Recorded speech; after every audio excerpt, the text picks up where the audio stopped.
जिसको 7 निश्चय बताया गया। 7 निश्चय कोई नीतीश कुमार ने नहीं बनाया था, प्रशांत किशोर ने भी नहीं बनाया था। 7 निश्चय को बिहार के लोगों ने बनाया था।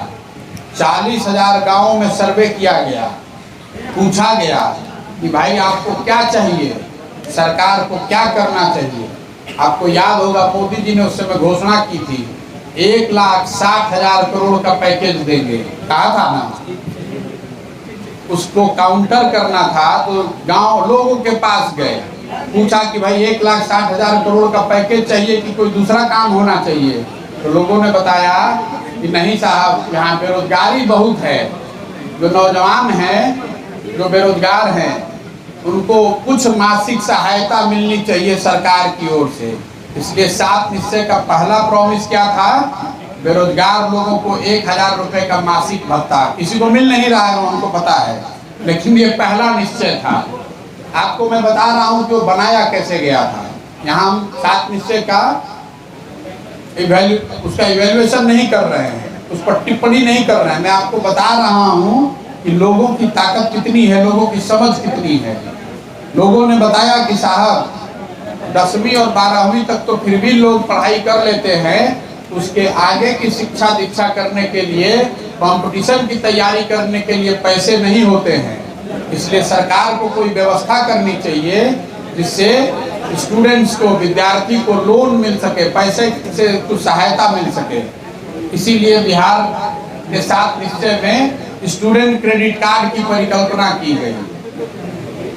जब गांव में लोगों से जाकर पूछा तो लोगों ने बताया, और हम लोगों ने देखा इस बात को कि आपकी राजनीतिक और सामाजिक ताकत कितनी है, इससे दिखती है कि सरकारी चापाकल आपके घर से कितना दूर है। जो जितना मजबूत है चापाकल उसके घर के उतना करीब है। इसलिए जल, हर घर नल के जल की परिकल्पना की गई कि भाई आप मजबूत हैं इसलिए आपके घर के सामने चापाकल गड़ता है, ऐसे बात नहीं बनेगी। हर आदमी मजबूत हो या कमजोर, हर आदमी के घर में नल से पानी जाना चाहिए। हमको मालूम है ना नल है ना जल है, और कहीं नल है तो जल नहीं, जल है तो नल नहीं, वो ठीक बात है। लेकिन ये जो 7 निश्चय बनाया गया, ये लोगों के सहयोग से, लोगों के कहने से बनाया गया। बहुत लोग बताते हैं कि 2019 का चुनाव, 2015 का चुनाव इसलिए जीत गए, ये सारे गठबंधन एक हो गए थे, जाति सब समीकरण बन गया था। उसकी भी कुछ भूमिका होगी, लेकिन अगर आप चुनाव को देखना समझना चाहते हैं तो 2015 के बाद देश में कम से कम 10 राज्यों में महागठबंधन के प्रयोग किए गए हैं। यूपी में किया गया, असम में किया गया, तेलंगाना में किया गया, कोई चुनाव जीत नहीं पाया।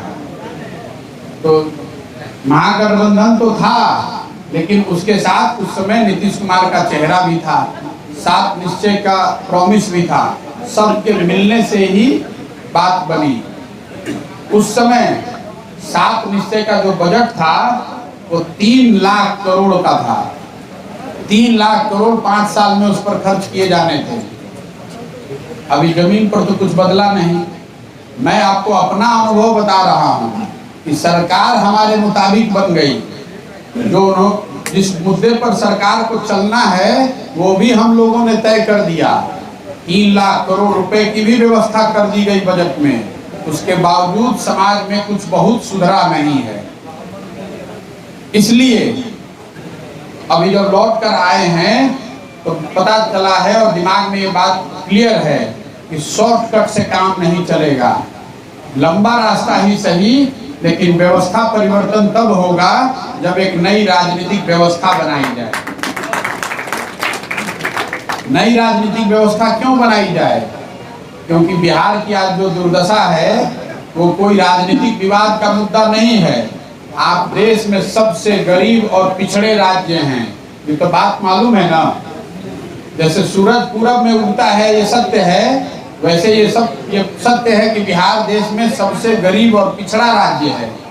बहुत लोगों को लगता है ये पीछे इसलिए है कि 3-4 साल से नीतीश कुमार की सरकार ठीक काम नहीं कर रही है। कुछ लोगों को लगता है कि नहीं, लालू जी के जमाने में बिहार बहुत पीछे हो गया। हम आपको बताते हैं कि ये दोनों बातें सत्य नहीं है, पूरा सत्य नहीं है। अगर आप बिहार के विकास को समझना चाहते हैं कि आपकी स्थिति आज ऐसी क्यों है, तो आपको पिछले 70 साल का इतिहास देखना पड़ेगा।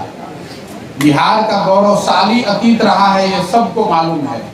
लेकिन आप में से कुछ लोगों को पता होगा कि 50 और 60 के दशक में बिहार देश के सबसे अच्छे राज्यों में बिहार की गिनती होती थी। 50 और 60 के दशक में बिहार की गिनती सब